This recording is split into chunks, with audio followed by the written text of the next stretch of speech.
It's the weekly show with David J. Maloney.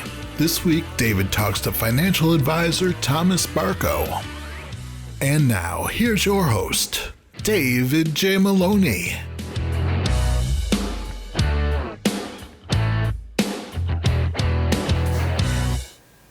Welcome to everyone at home, and I would normally say our studio audience to the weekly show. I am your host, David J. Maloney. I say normally because usually we shoot the show before a live studio audience at the Hard Rock Hotel and Casino in Biloxi. But due to coronavirus concerns, like so many other talk shows, we are relegated to shooting the show from home. Of course, we can't wait to get back to shooting back at the Hard Rock. One benefit that I have that a lot of other talk shows don't have, I have my own live-in musical talent, my son, Gianni.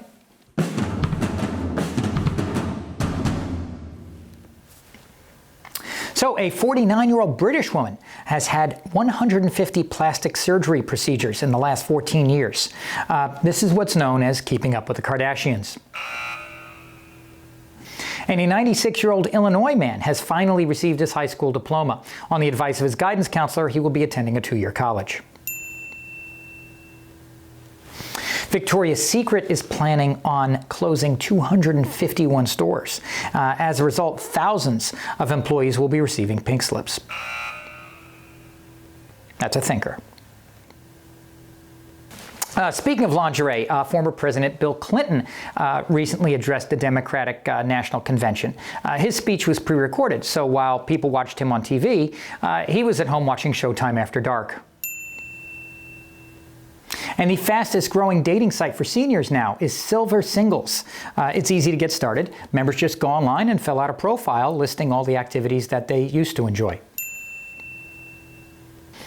And did you hear this? In Colorado, a woman called police after she found an intruder in her bathroom taking a shower. The cop who searched the guy said, he's clean. Lastly, in California, Border Patrol agents arrested a smuggler who had 5.3 pounds of fentanyl hidden in his car. Experts say that is enough to kill 1.2 million people, but still not enough to kill Keith Richards. So after the break, we have Thomas Barko on the show. He's an expert in financial advising. And we're going to be talking about the economy, investing, how coronavirus has affected the stock market. There's lots to learn, so stay tuned. We'll be right back. G?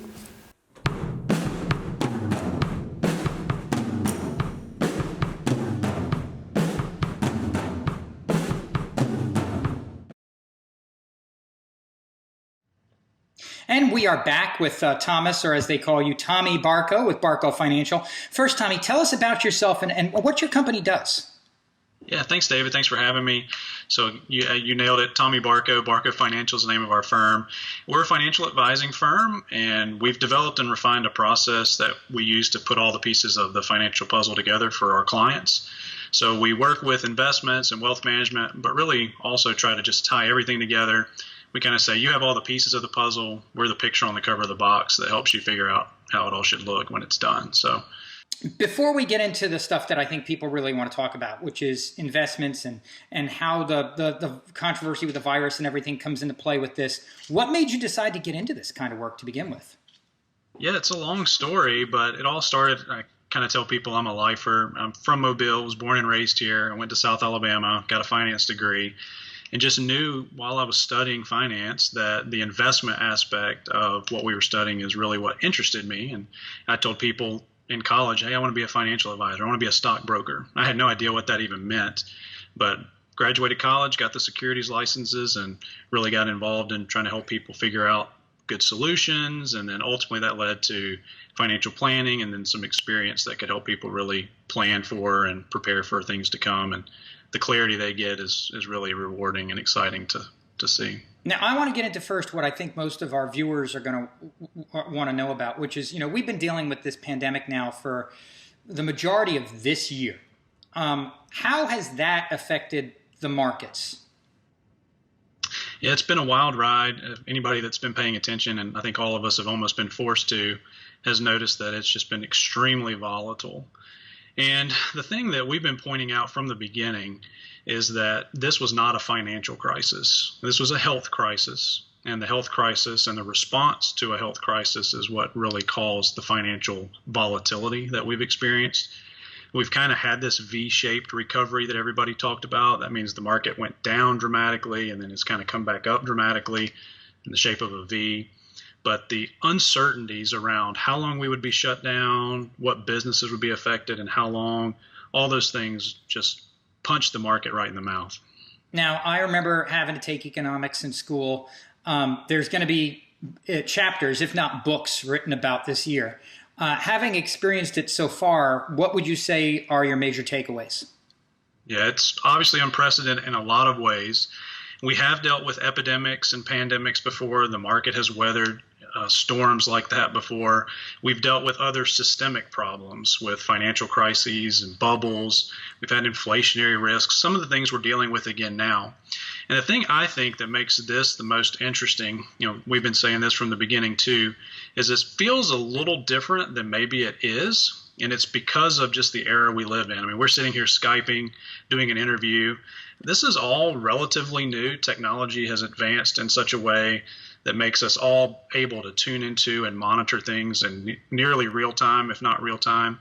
And so we got to watch the market do its thing. And we kind of joked and said, it's not the first virus, but it's the first viral virus. I mean, you could see who was dying in what area, and none of that's to diminish the loss of life. And, it's obviously a very real thing, but it made it feel a lot different than it was. And that caused some reactions economically that were just unprecedented. The number of jobs that were lost just from a government-imposed shutdown, and then just a worldwide shutdown is really the big catalyst here.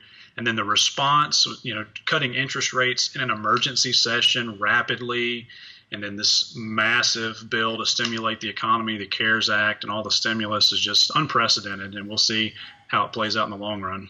Have you seen anyone else in the financial world who, in your opinion, read the room correctly regarding investing in this climate? I mean, has anybody come out on top of this in like a big way that you're aware of? So interestingly, in January and early February, when the market was hitting new highs, everybody we follow, and some people we don't even have high regard for, hedge fund managers and other people, they were saying nothing can go wrong. And they went from all cash to all in some cases, and just completely missed it because this was so out of left field. So all of the winners have been the people that have just remained disciplined. They had a plan to start with. They didn't chase things. They didn't get emotional. They didn't get greedy when things were good. They didn't get fearful and afraid when things were bad. They just stuck to their plan, stayed the course, and those people have been rewarded. Now, although the U.S. locked down pretty close in time to like other countries who've done well, like New Zealand and places like that, we actually locked down about 2 weeks later from a case number, from a reported case number standpoint, than a lot of other countries. Was that to minimize market panic, maybe?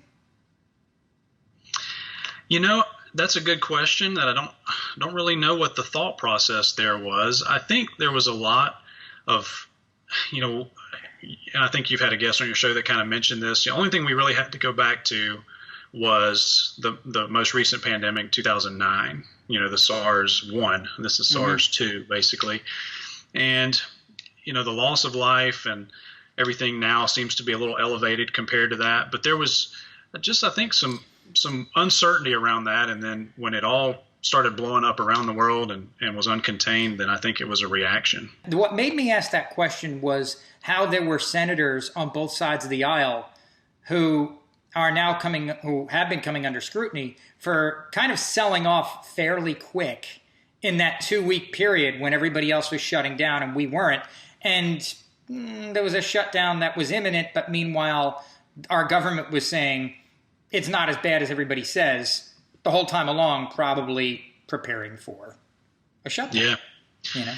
Yeah, you're right. It's a kind of a head scratcher. I was in Disney World in February, and I remember we kind of joke and say when I go out of town, the market seems to go nuts. So I was out of town, the market was going nuts. We were kind of monitoring everything, putting out some commentary. And I was saying the same thing. There's no way that this should be impacting the market in the way that it was. But there was a lot of fear and panic and a lot of maybe insider selling and stuff like that was moving things around. I think that's where I was kind of going with that. Well, here's what I want to do. We want to go to commercial break, and then we're going to come right back. And we'll talk more about the markets and the virus and all that other good stuff. So we'll be right back with Tommy Barko of Barko Financial. And we are back with Tommy Barko of Barko Financial. Earlier in the show, you made a comment about some technology and things along those lines. Is perhaps part of the thing that's helping keep the economy somewhat more stable in these times the fact that people have been able to convert to working remotely, seemingly fairly easy, right? Yeah, surprisingly, there's been this kind of reinvention in a lot of areas out of necessity. People have been able to work from home. Productivity has stayed up. And if you look at the market, when we talk about the market, most people are thinking the S&P 500, right? We kind of joke lately and say it's the S&P 5 versus the S&P 495, because there's been 5 big technology companies that have carried a lot of this recovery that we've seen. So that's helped stabilize the markets as well. And then the 2 winning sectors are technology by a huge margin, and then consumer discretionary is right there, and that's Amazon. So it's interesting. To your knowledge, how have people that pulled their money out fared so far this far? Yeah, so fortunately, we didn't have any clients make that move, so I can't really tell you from experience, but just looking at the performance of the market, I think they probably got hurt pretty bad unless they were out in February when everything still looked pretty good, because it was a pretty rapid sell-off. There was a lot of fear and panic, and then people are still afraid and feeling a little bit of a panic, and they haven't moved back in enough. Are there any particular stocks that really surprised you this year with how well they've adapted to the conditions? We take definitely a more broad view of investing, and we do everything in context of a plan. So we kind of joke and say our clients usually hire us to make all that go away, right? They're not looking for the stock tips and the PE ratios and all that stuff. We pay attention to it. The tech companies have been just extremely surprising, and the most interesting thing to me about all of this is, the S&P is up, but the large cap growth space is up just substantially more. It's been very isolated to just those few companies that have really taken off. And the market's been driven by Facebook, Apple, Netflix, and Amazon and Google for years now, and they're still leading the charge in a lot of ways, largely because of this shift as well. When you talk about the S&P to the average person who isn't an average investor, but they want to learn more about it, possibly get into it, what does that mean? Yeah, the S&P 500 is an index that you see largely promoted. It's analyzed and followed on the news. When you see them talk about the market, it's usually the Dow, which includes 30 stocks, the S&P 500, which includes 500 stocks, all U.S., and the NASDAQ, which is technology companies largely and some small cap. So the NASDAQ has done extremely well this year. The S&P 500 is a good metric because it's kind of a broad category, a broad index. It includes those 500 large companies, and there's criteria for being included in that index as well.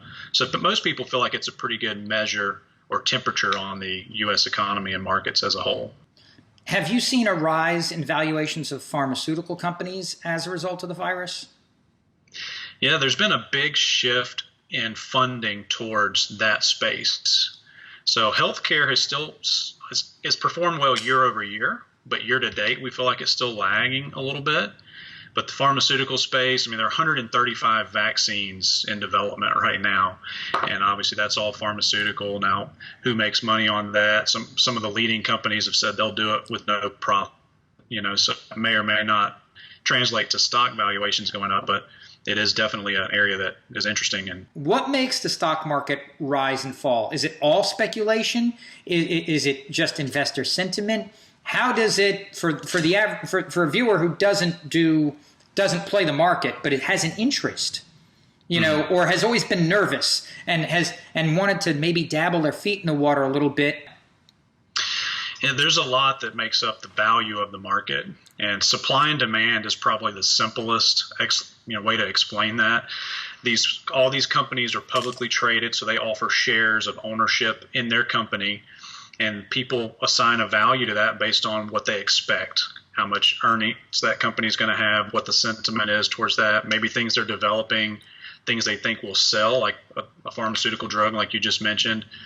But I think it's important to remember when we're talking about, maybe people that aren't doing this, that are interested, is when you approach investing, I'd say it's a lot like picking a pain medication, right? If you go to your doctor and say, I'm having pain, I need pain medicine, there is a range of things they could prescribe you, from something over the counter to something you don't want that's going to take you out of this world.